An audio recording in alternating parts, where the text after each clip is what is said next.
किसी का दुकान लूट कर उसे जलाकर उसकी जिंदगी भर की कमाई हुई दौलत को आग लगाकर कहते हैं हिंदू खतरे में है। थू है ऐसे नेताओं पर जो अपने बच्चों को तो विदेशों में पढ़ने भेजते हैं। नफरत की सियासत में सिर्फ नुकसान ही मिलता है, फायदा तो नेताओं का होता है। क्या आपको नहीं लगता कि अब हिंदू ही नहीं पूरा देश खतरे में है? क्योंकि लगेगी आग तो आएंगे घर कई जद में, यहां पर सिर्फ हमारा मकान थोड़ी है। राहत इंदौरी के अल्फाज उतने ही सच्चे हैं जितना आज हो रहा है। गुरुग्राम में मुसलमानों की दुकानों को जलाया गया, उनके दुकानें लूटी गई। अब इस वीडियो में देख सकते हैं किस तरह निशाना बनाकर मुस्लिम दुकानों को लूटा जा रहा है। एक एयर कूलर शॉप में दंगाई घुसते हैं और वहां से कूलर उठाकर अपने सर पर लाद कर चोरी करते दिखाई देते हैं और धर्म की आग लगाने वाले नेता कहते हैं हिंदू खतरे में है।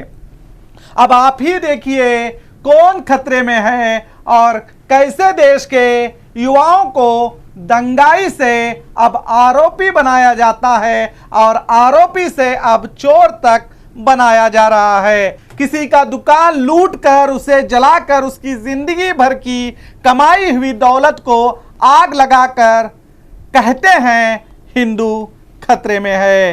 हिंदू खतरे में है कहकर नफरत बांटने वालों ने आज नौजवानों को बेरोजगार बना दिया है और इसका नतीजा ये वीडियो है जिसमें देश के नौजवानों को नफरती नेताओं ने दंगाई तो बना दिया था, आज चोर भी बना दिया।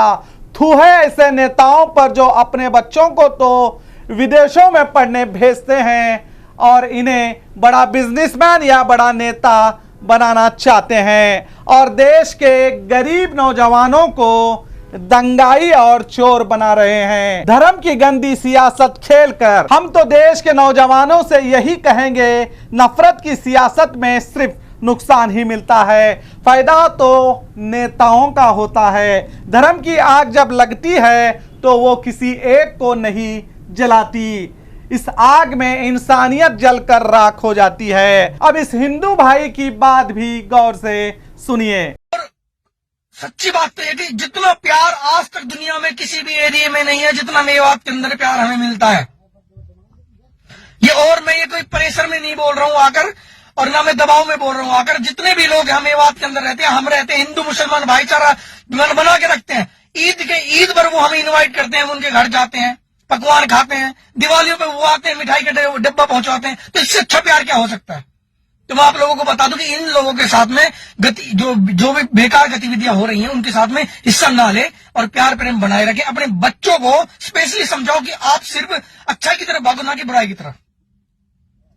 नमस्कार, अस्सलाम वालेकुम, राम राम भाई। सुना हिंदू मुस्लिम मेवात में कितनी मोहब्बत से रहते हैं और यही मोहब्बत नफरत बांटने वालों को खटक रही थी और इसी का नतीजा आज हरियाणा धर्म की लगाई हुई नेताओं की आग में जल रहा है। गुरुग्राम सेक्टर 66 में एक बूढ़े बुजुर्ग की कंबल और तकिए की दुकान को आग लगा दिया गया।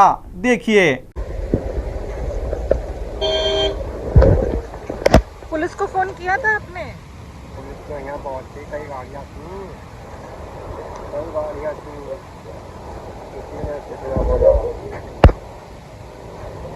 पुलिस के सामने किया ये? पुलिस आग बुझाने आई, आग बुझाने वाली गाड़ी लगाई थी।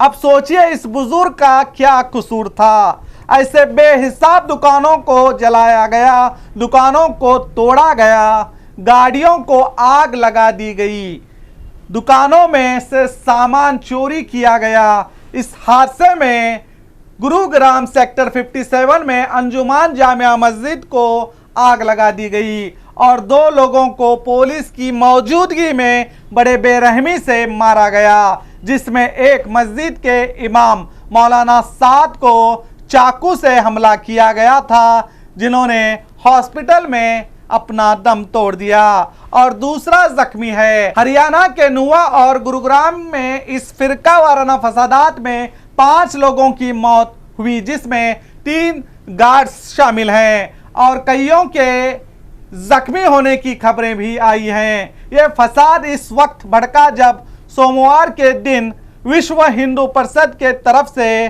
शोभा यात्रा रैली निकाली गई थी, जिसके बाद रैली ने फसाद का रूप लिया, जिसमें अब तक की जानकारी के मुताबिक 5 लोगों की जान चली गई है। याद रखिए, एक इंसान 2 या 4 दिन में जवान नहीं हो जाता, बल्कि इसे बरसों की मेहनत और दर्जनों अफराद के जतन से वो जवान होता है और फिर वो हमारे इंतजामिया की नाकामियों की वजह से मौत का शिकार हो जाता है। अब उसके परिवार को क्या तकलीफ होती होगी, किस तरह वो अपनों को खोने के गम सहते होंगे, ये देश के हर एक नागरिक को सोचना होगा। और एक बार अपने जहन में सिर्फ सोच कर देखिए, अपनों को खोने का दर्द क्या होता है, आपको पता चलेगा।